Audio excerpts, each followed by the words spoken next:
Hello, Bioneers podcast listeners. As you may be aware, the Bioneers Conference is coming up in October. As a gift to our audience, we'd like to make a special offer for 15% off conference tickets. You can go to bioneers.org/listeners today to register. And thank you again for listening. This week on the Bioneers. Capital flows have been greater into the clean energy side of the ledger than the dirty energy side, because you can no longer build a coal plant, let alone a gas plant, an oil plant, or a nuclear plant for lower costs than wind or solar power plant. Clean energy entrepreneur Danny Kennedy says the new clean energy era could take us from energy monopoly to energy democracy. On Bioneers Radio. Support for the Bioneers Revolution from the Heart of Nature is provided in part by Organic Valley Family of Farms and by the generous support of listeners like you. Energy is a nation's master resource. Throughout history, each successive empire has had an idiosyncratic ability to exploit a particular energy source that then propelled its rise to economic power. The Dutch Empire learned how to tap wood, wind, and water. The British Empire fueled its ascendancy on coal. The American Empire has dominated with oil. The cautionary tale is this: no empire has been able to successfully manage the transition to the next energy source. Today, in the fossil fuel-induced age of escalating climate disruption, the joker in the deck is the climate imperative to transition rapidly off fossil fuels worldwide. It requires the most complex and fiercely urgent passage in the history of human civilization. Nothing like it has ever been done. The charge is to transform the global energy economy from a vicious cycle to a virtuous cycle. As the Archbishop of Canterbury said, the economy is a wholly owned subsidiary of the environment. Just as the economics are driving the destruction, they need to power the restoration. And they are. Clean energy has reached the proverbial tipping point, and the smart money is hot on the trail of the clean energy revolution. But will it outrun the burdens of history? In this half hour, we'll hear from clean energy entrepreneur and visionary changemaker Danny Kennedy. He says clean energy not only makes dollars, it makes sense. He also says we're in a literal power struggle that could take us from energy monopoly to energy democracy. This is Power Struggle, the unstoppable rise of the clean energy era.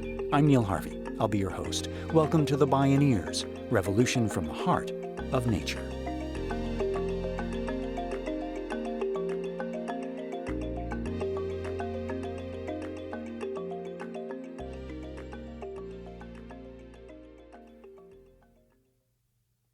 Photovoltaics as a product have dropped in cost precipitously because of something called a manufacturing learning curve. Every time we double the manufacturing volume, they come down in cost. And the cost down curve drives an adoption curve. In fact, as fast as telephones have been shifted to smartphones in your lifetime, we're actually growing faster. Photovoltaic adoption since 1992 has been at a rate greater than cell phone adoption because of cost down. And that adoption is changing energy around the world. And this curve is not stopping. It is relentless. Since the turn of the century, we've had 7 doublings in solar and 4 doublings in wind power. In 2007, Danny Kennedy changed horses, shifting from activist to entrepreneur. After years as a campaign manager for Greenpeace Australia Pacific and director of Project Underground to protect human rights against mining and oil operations worldwide, he founded Sungevity, one of the first major U.S. residential solar power companies. He's had a bird's-eye view of the economic transformation of solar energy. Danny Kennedy spoke at a Bioneers conference. So if we were to maintain the same rate of doubling of market share as we have done so far this century, by 2030 we would be 100% solar-powered civilization. I am not saying, for the record, as a business person that's built solar companies, that's going to continue. That rate of doubling will be dragged out. Friction in the system, bureaucracy, politics, and the incumbency fighting back. The central reason we won't be a 100% solar-powered civilization by 2030 is the same reason previous empires have failed to catch the next wave of energy transformation. It's the story of a power struggle between vested interests and disruptive paradigm shifts. After all, energy is the driver that permeates all aspects of an economy. In a new energy economy, there will be winners and losers. For all those people who have built wealth and power for a century on fossil fuels, this is frightening. They describe this phenomenon as the Terror Dome. Their wealth and power has accreted because their cost curve is exactly the opposite of a technology learning curve. Theirs is driven by an economic rule called scarcity. The more you use it, the more expensive it becomes, as opposed to what we're talking about, which is the more you use it, the lower cost it becomes. And so they've been able to extract a higher and higher price through time until recently, solar streaking out of the sky like some deus ex machina to save the day is disrupting their comfy ride. The Koch brothers and others, the Saudi royal family, King Coal, the people behind DAPL, all those folk are fundamentally and existentially threatened by this curve. Here's what that existential threat looks like. Entrepreneur and Stanford University-affiliated researcher Tony Seba authored a 2014 report called Clean Disruption of Energy and Transportation, which outlines a very possible near future that is rightly making fossil fuel interests quake in their boots. Seba posits that by 2030, Silicon Valley will make oil, nuclear, natural gas, coal, electric utilities, and conventional cars obsolete. All new energy will be provided by solar or wind.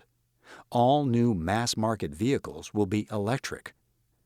Billions of dollars of oil will become stranded, and there will be a mass stranding of existing vehicles. The tipping point could be as soon as 2020.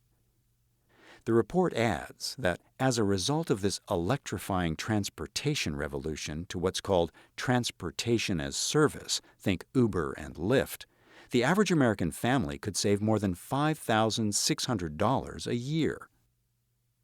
So where does the money think the future is? What's the bet on the table? Which of these sectors in the global power industry received more project finance in 2015? The nuclear industry, the wind and solar industry, or the coal, oil, and gas industry combined? All the coal, oil, and gas projects you can think of. Which of those got more money? Be prepared to be blown away. In 2015, wind and solar projects received $260 billion worth of investment.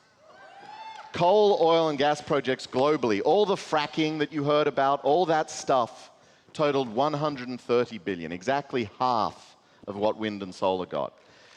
Since 2012, capital flows have been greater into the clean energy side of the ledger than the dirty energy side. And for the rest of history, that will be the story. Whenever new additions are put into the grid, they are clean by cost, because you can no longer build a coal plant, let alone a gas plant, let alone an oil plant or a nuclear plant for lower cost than wind or solar power plant.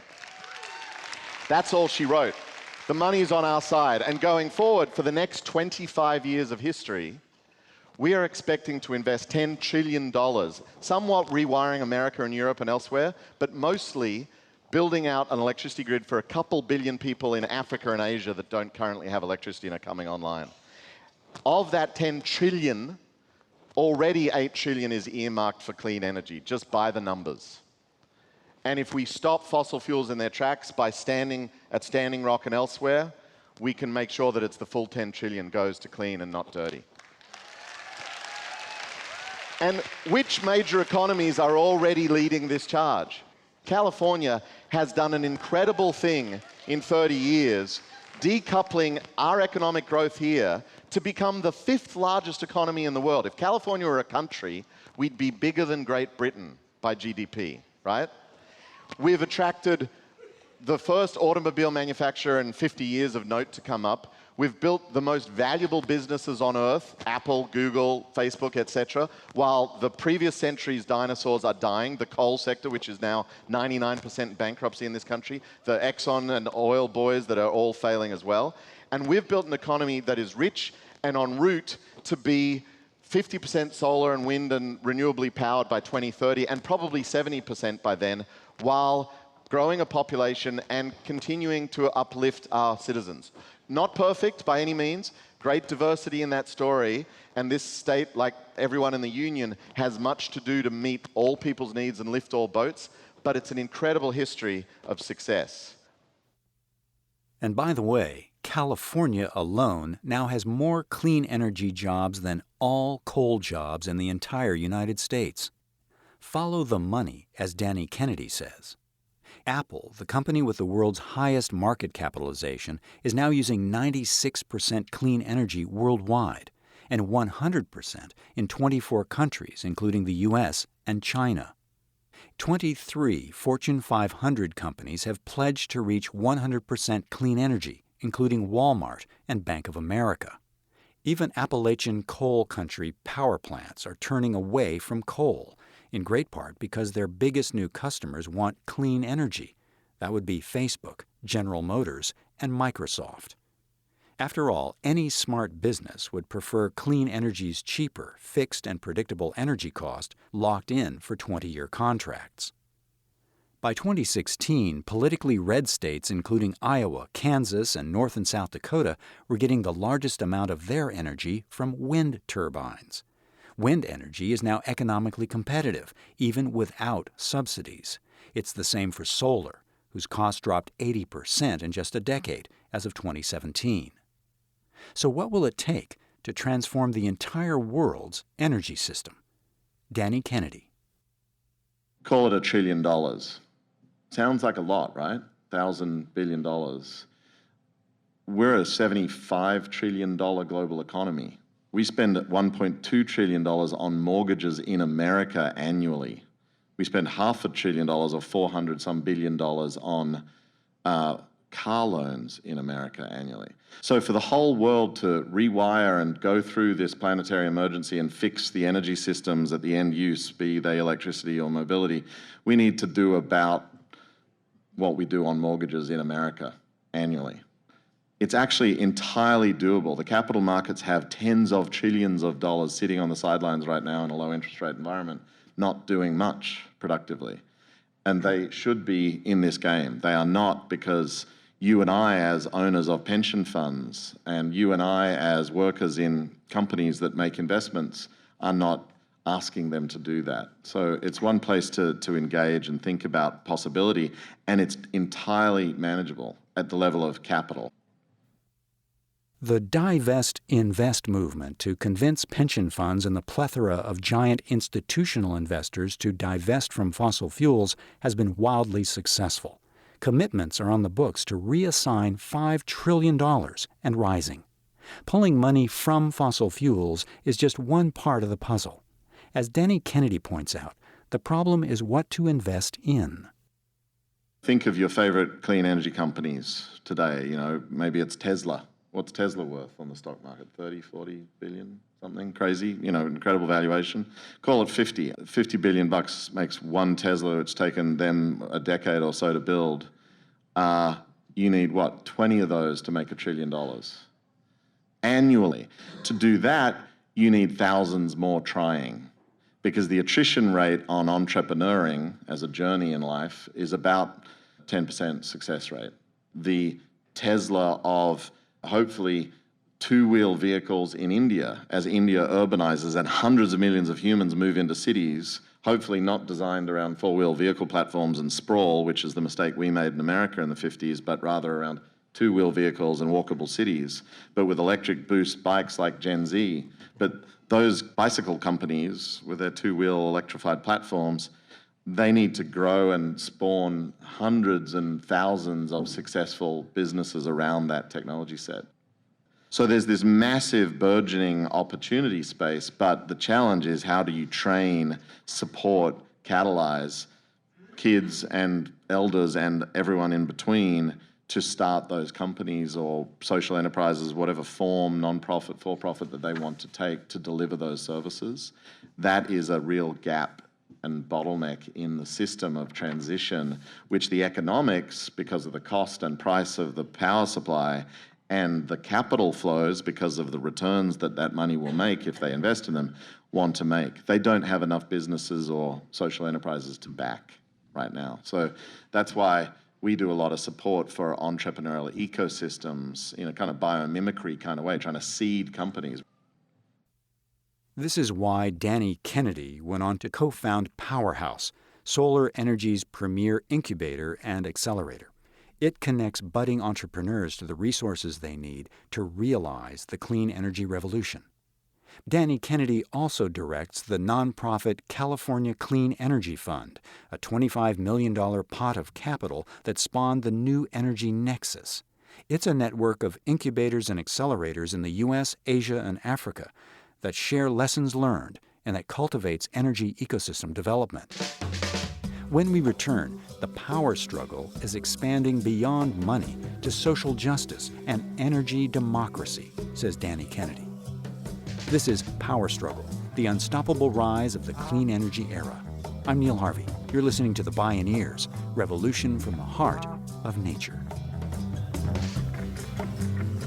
If you love Bioneers Radio, it's free and easy to support us.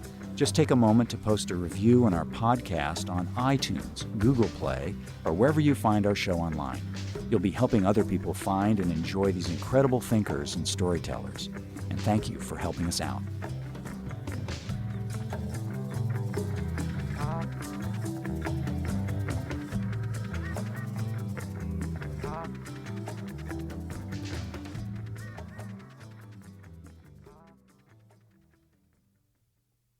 Danny Kennedy and many others have been instrumental in building the business of clean energy, but the private sector alone can't make it happen.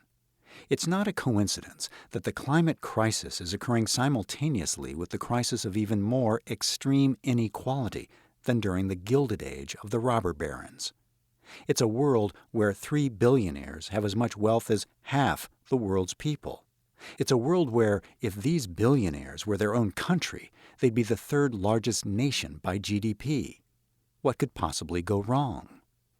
In other words, success in facing the climate crisis means also addressing extreme inequality.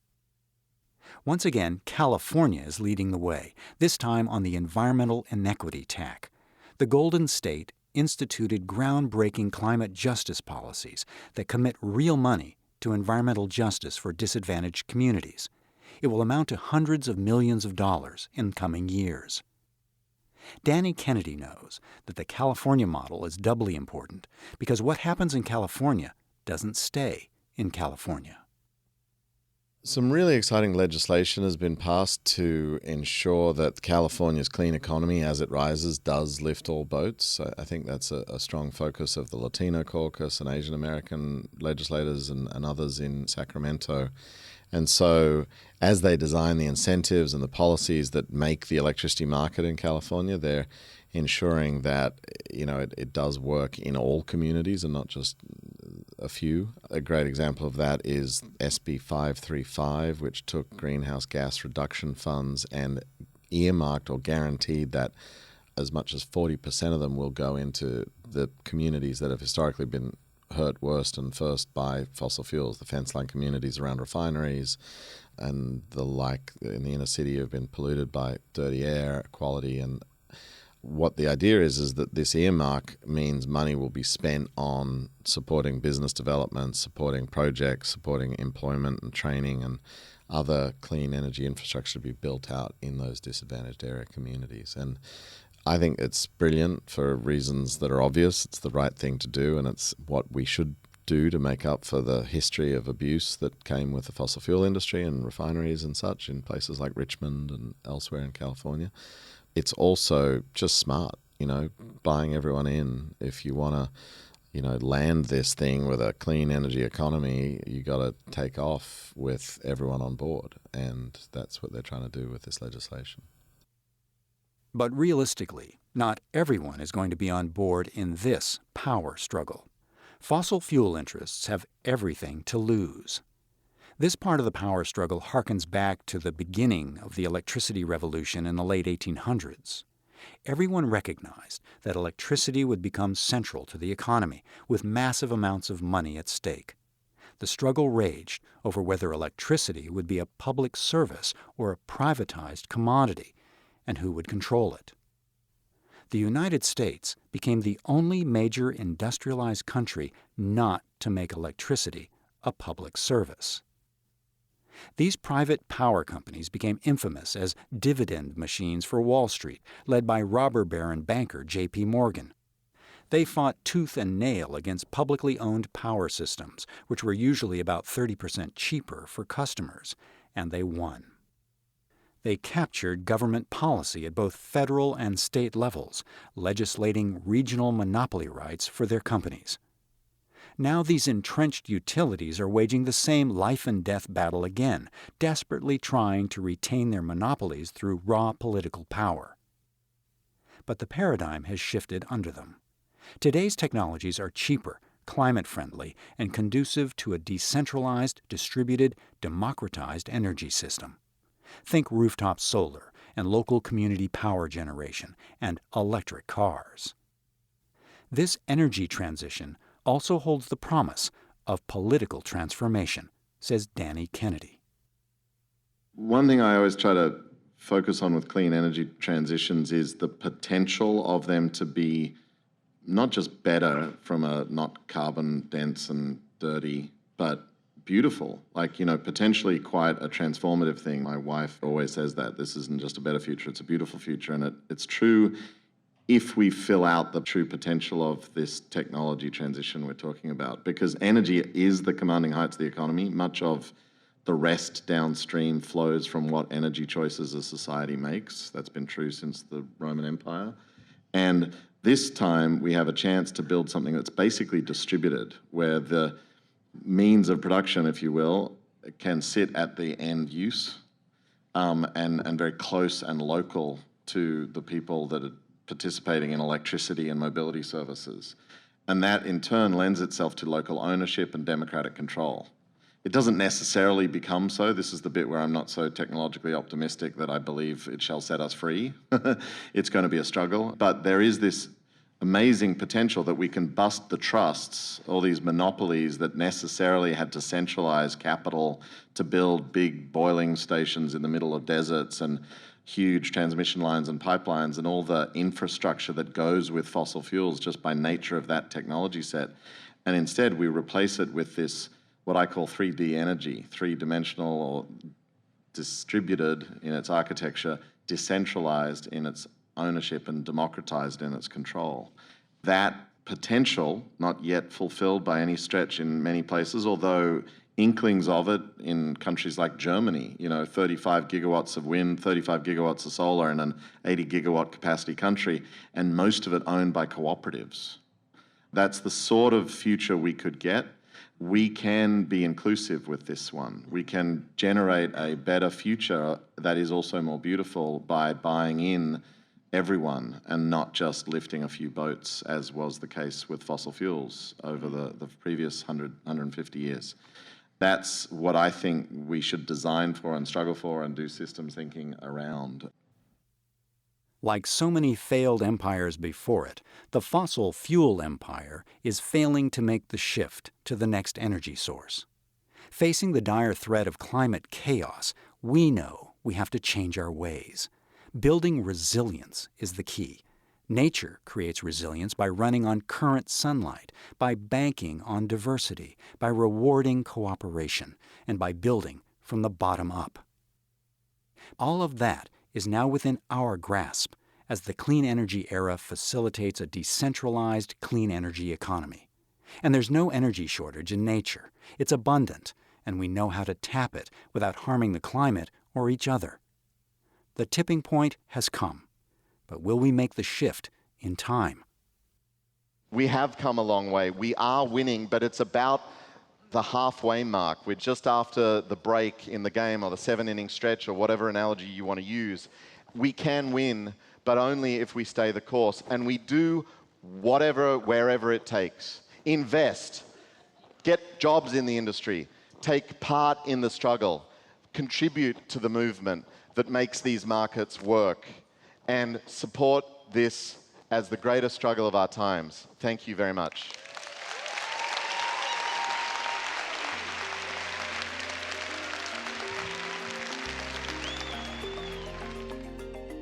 Danny Kennedy, lighting the way to a clean, fair, and beautiful energy future. Power Struggle, the unstoppable rise of the clean energy era.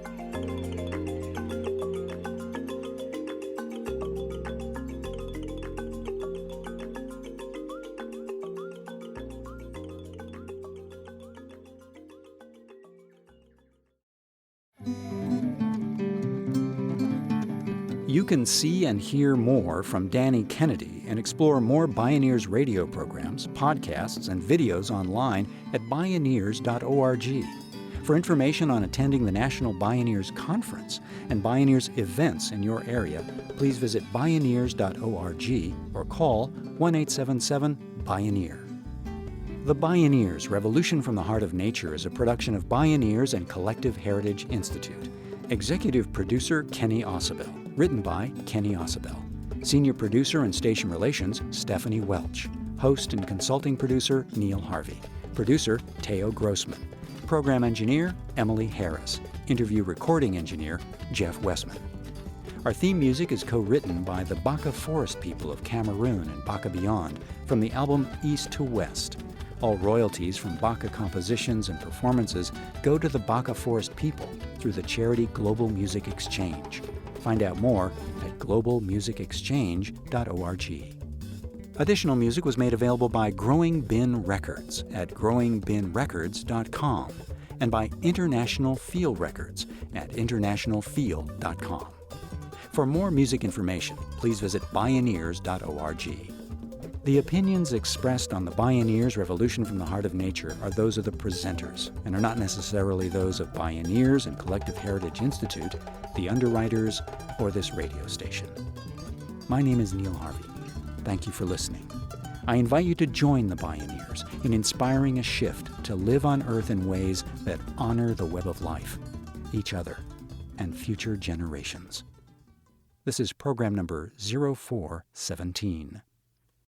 This program was made possible in part by Organic Valley's pasture-raised organic dairy products, bringing the good from our family farmers to your table at organicvalley.coop, and by the generous support of listeners like you.